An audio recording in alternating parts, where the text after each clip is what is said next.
ଜୟଗୁରୁ। ଆଶା କରେ ପରମ ପିତାଙ୍କ ଦୟାରୁ ଆପଣ ଓ ଆପଣଙ୍କ ପରିବାର ଭଲରେ ଥିବେ ବୋଲି ଆଶା ଓ ବିଶ୍ୱାସ।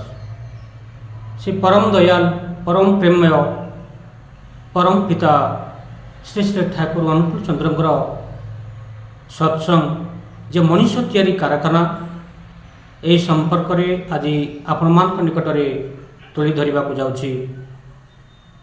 ସତ୍ସଙ୍ଗ ମଣିଷ ତିଆରି କାରଖାନା। ଆଜି ଯେ ସତ୍ସଙ୍ଗର ଆନ୍ଦୋଳନ ବଢ଼ି ବଢ଼ି ଚାଲିଛି ଦେଶରେ ଓ ବିଦେଶରେ, ତା'ର ପ୍ରତିଷ୍ଠାତା ଶ୍ରୀ ଶ୍ରୀ ଠାକୁର ଅନୁକୂଳ ଚନ୍ଦ୍ର ଏହି ଭାରତ ଭୂଖଣ୍ଡର ହିମାୟତପୁର ନାମକ ପଲ୍ଲୀ ଗ୍ରାମରେ ସାଧାରଣ କୁଳୀନ ବ୍ରାହ୍ମଣ ପରିବାରରେ ତାଙ୍କର ଜନ୍ମ।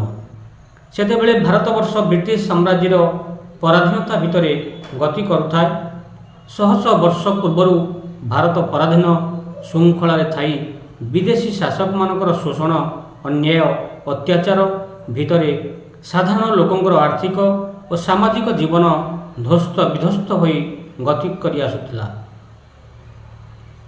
ଦାରିଦ୍ର୍ୟ, ରୋଗ, ଅକାଳ ବାର୍ଦ୍ଧକ୍ୟ, ପାରସ୍ପରିକ କଳହ, ସ୍ୱାର୍ଥପରତା, ଭୀରୁତା ଓ କାପୁରୁଷତାରେ ଜନଜାତିର ଅବସ୍ଥା ଦିନକୁ ଦିନ ଭାରାକ୍ରାନ୍ତ ଆଉ ମ୍ରିୟମାଣ ହୋଇ ରହି ଆସୁଥାଏ। ଧର୍ମ ପ୍ରତି, ଭଗବାନଙ୍କ ପ୍ରତି ଲୋକମାନଙ୍କ ଆସ୍ଥା ତ୍ରୁଟି ଯାଇଥାଏ।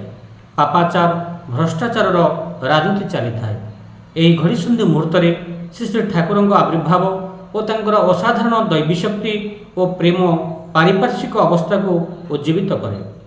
ସେତେବେଳେ ତାଙ୍କର ସଂସ୍ପର୍ଶରେ ଆସି ତାଙ୍କର ଶକ୍ତିର ପ୍ରଭାବରେ କେତେ ଅଗଣିତ ରୋଗରୁ ଆରୋଗ୍ୟ, ହତାଶାରେ ଆଶା, ଭୟରେ ଭରସା, ଦୁର୍ବଳତାରେ ବଳ ଓ ସାଧନାରେ ସିଦ୍ଧି ପାଇଛନ୍ତି। ତାଙ୍କର ପ୍ରାଣର ସ୍ପର୍ଶରେ କେତେ ପ୍ରାଣ ସଞ୍ଜୀବିତ ହୋଇଥାଏ, କେତେ ରୁଗ୍ଣ ସ୍ୱାସ୍ଥ୍ୟ ଫେରି ପାଇଥାଏ, କେତେ ଅଶାନ୍ତ ମନ ଶାନ୍ତ ହୋଇଥିଲା, କେତେ ମା ସନ୍ତାନ ପାଇଥିଲେ, କେତେ ସ୍ତ୍ରୀ ସ୍ୱାମୀ ଫେରି ପାଇଥିଲେ, ତା'ର କୌଣସି ଇୟତା ମଧ୍ୟ ନାହିଁ। ଚାରିଆଡ଼େ ବିଚଳିତ ହୋଇ ପଡ଼େ ଶ୍ରୀ ଶ୍ରୀ ଠାକୁରଙ୍କର ମହିମା ଓ ଶକ୍ତିର କଥା, ଆଉ ତାଙ୍କର ପ୍ରଦତ୍ତ ପ୍ରତ୍ୟେକ ଲୋକର ସମସ୍ୟା ସମାଧାନର ସହଜ ସରଳ ସୂତ୍ର। ଧୀରେ ଧୀରେ ଦଳ ଦଳ ହୋଇ ଆଶାନ୍ୱିତ ହୋଇ ଛୁଟି ଆସନ୍ତି ନିଜ ନିଜର ଦୁଃଖମୟ ଜ୍ୱାଳାମୟ ଜୀବନର ମୁକ୍ତି ପାଇଁ। ସମସ୍ତଙ୍କୁ ଠାକୁର ଅଭୟବାଣୀ ଦେଇ ଆଶ୍ରୟ ଦିଅନ୍ତି। ଏହିପରି ଭାବେ ଗଢ଼ି ଉଠେ ହିମାୟତପୁରରେ ସତ୍ସଙ୍ଗ ପ୍ରତିଷ୍ଠାନ। ସେହି ସତ୍ସଙ୍ଗର ନାମ ରଖନ୍ତି ଠାକୁର ମ୍ୟାନ୍ ମେକିଂ ଇଣ୍ଡଷ୍ଟ୍ରି, ଅର୍ଥାତ୍ ମଣିଷ ତିଆରି କାରଖାନା। ସେତେବେଳେ ବ୍ୟକ୍ତି, ଜାତି ଓ ସମାଜର ଅବକ୍ଷୟମୁଖୀ ଅବସ୍ଥାକୁ ଦେଖି ଠାକୁର ମ୍ରିୟମାଣ ହୋଇଯାଇଥିଲେ। ସେ ଏହା ହୃଦୟଙ୍ଗମ କରିଥିଲେ ଯେ ମଣିଷ ଯଦି ଠିକ୍ ନ ହୁଏ, ସମାଜରେ ଏହି ଭଗ୍ନତା ପ୍ରତିରୋଧ କରାହେବ ନାହିଁ। ଆଜି ଆଦର୍ଶ, ଧର୍ମ, କୃଷ୍ଟି ଓ ଐତିହ୍ୟର ଚେତନାରେ ମଣିଷ ପୁଣି ମେରୁଦଣ୍ଡ ସିଧା କରି ଠିଆ ହୋଇଯାଇ ଅବକ୍ଷୟ ସମାଜ, ରାଷ୍ଟ୍ର ଓ ଦେଶ ମୃତ୍ୟୁମୁଖରୁ ବଞ୍ଚି ଉଠିବ, ନହେଲେ ଉପାୟ ନାହିଁ। ସେଥିପାଇଁ ସେ ଅହୋରାତ୍ର ଲୋକମାନଙ୍କ ଦୁରାବସ୍ଥାର ଭୟାବହ ଚିତ୍ର ଆଗନ୍ତୁକ ବିଶିଷ୍ଟ ଲୋକମାନଙ୍କ ସମ୍ମୁଖରେ ତୋଳି ଧରୁଥିଲେ। ଏହାର ନିରାକରଣ ପାଇଁ ତାଙ୍କର ଅପରିମେୟ ଅସୀମ ଶକ୍ତିକୁ ଅନ୍ତରରେ ଢାଙ୍କି ରଖି ଜଗତର ମଙ୍ଗଳ ପାଇଁ ମାନବ ଦରଦୀର ଭାବ ନେଇ ସବୁ ସମସ୍ୟାରେ ବ୍ୟାକୁଳତା ପ୍ରକାଶ କରୁଥିଲେ। ସେ କହୁଥିଲେ, ଆଜି ରୋଗ, ଅଭାବ, ଦାରିଦ୍ର୍ୟତା, ଅକାଳ ମୃତ୍ୟୁ, ପାରିବାରିକ ଜୀବନର କଳହ, ଅଶାନ୍ତି, ହିଂସା, ପ୍ରତିହିଂସା, ବିଶ୍ୱାସଘାତକତା ଜୀବନକୁ ଛିନ୍ନ ଭିନ୍ନ କରି ନିଃଶେଷ କରିଚାଲିଛି।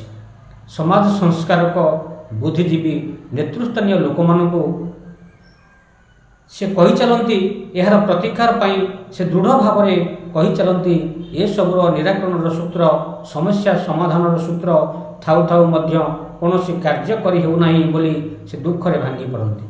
ଦେଖାଯାଇଛି, ଥରେ ଜଣେ ମା ତା'ର ଶିଶୁର ଅକାଳ ମୃତ୍ୟୁ ଯୋଗୁଁ ଏକବାରେ ଦୁଃଖରେ ଅଧୀର ହୋଇ କାନ୍ଦି କାନ୍ଦି ଠାକୁରଙ୍କ ପାଖରେ ସନ୍ତାନର ଅକାଳ ବିୟୋଗର କଥା ଜଣାନ୍ତି। ଏଥିରେ ଠାକୁର ଅତ୍ୟନ୍ତ ଅଭିଭୂତ ହୋଇ ବିକଳରେ କାନ୍ଦିବାକୁ ଲାଗନ୍ତି। ଆଉ ସେ କାନ୍ଦ ବନ୍ଦ ହୁଏ ନା। ତାଙ୍କର କାନ୍ଦ ଦେଖି ସେ ମା ଜଣକ ଅନ୍ତରର ସହିତ ଠାକୁରଙ୍କୁ ବିନତି ଜଣାନ୍ତି, ମୁଁ ଆଉ କାନ୍ଦୁନି, ଆପଣ ମଧ୍ୟ କାନ୍ଦନ୍ତୁନି, ଆପଣଙ୍କ କଷ୍ଟ ଯନ୍ତ୍ରଣା ସହି ହେଉନାହିଁ।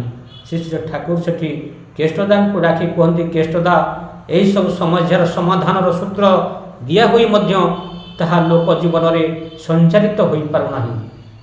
ପ୍ରବୃତ୍ତି ପରାୟଣତା ଓ ପ୍ରବୃତ୍ତିର ସୁଖ ଉପଭୋଗ କରିବାକୁ ଆଜି ମଣିଷ ଅବୈଧ ଚଳନୀରେ ଚଳି ଘୋର ଅପକର୍ମର ଫଳ ସୃଷ୍ଟି କରି ଚାଲିଛନ୍ତି।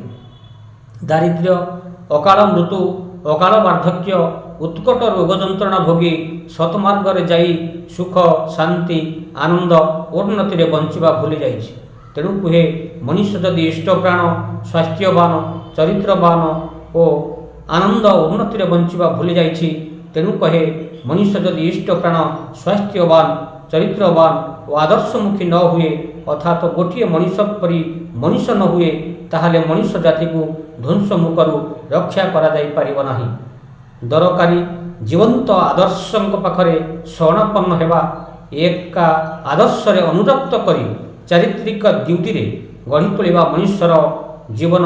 ତେବେ ଯାଇ ମଣିଷ ପାଇବ ତା'ର ବ୍ୟକ୍ତିତ୍ୱ ଓ ପ୍ରବୃତ୍ତିଠାରୁ ଅବ୍ୟାହତି। ମୂଳ କଥା, ଗୋଟିଏ ମଣିଷ ପରି ମଣିଷ ହୋଇ ଉଠିବା। ଆଜିର ସମାଜରେ ମଣିଷର ଅଭାବ। ତେଣୁ ଆଜି ସମାଜରେ ପ୍ରତ୍ୟେକ ସ୍ତରରେ ବିଶୃଙ୍ଖଳା ପରିଲକ୍ଷିତ ହୁଏ। ଆଜି ମଣିଷ ଭିତରେ ଦେଖାଯାଏ ପରିଶ୍ରମ କାତରତା, ନୀତିହୀନ ଚାରିତ୍ରିକ ଦୁର୍ବଳତା, ବିନା ପରିଶ୍ରମରେ ଅବୈଧ ଅର୍ଥ ଆହରଣ ଚିନ୍ତା, ଯାହାକି ଜୀବନଧାରାର ପ୍ରତ୍ୟେକ ପଦକ୍ଷେପରେ ପ୍ରତିବନ୍ଧକ ସୃଷ୍ଟି କରି ଆସୁଅଛି, ଯାହା ନିରାକରଣ କରି ଆଗେଇ ଚାଲିବାରେ ମଣିଷ ଅସହାୟ ଅନୁଭବ କରୁଛି। ଦିନକର ଘଟଣା, ଜଣେ ମା ଆସି ସେ ଠାକୁରଙ୍କ ପାଖରେ ନିଜର ଦୁଃଖମୟ ଜୀବନର ସମସ୍ୟା ଜଣାନ୍ତି। କୁହନ୍ତି, ମୋର ସ୍ୱାମୀ ଗତ ହୋଇଯିବା ପରେ ସାମାନ୍ୟ କିଛି ଜମିବାଡ଼ି ଛାଡ଼ି ଦେଇ ଯାଇଥିଲେ।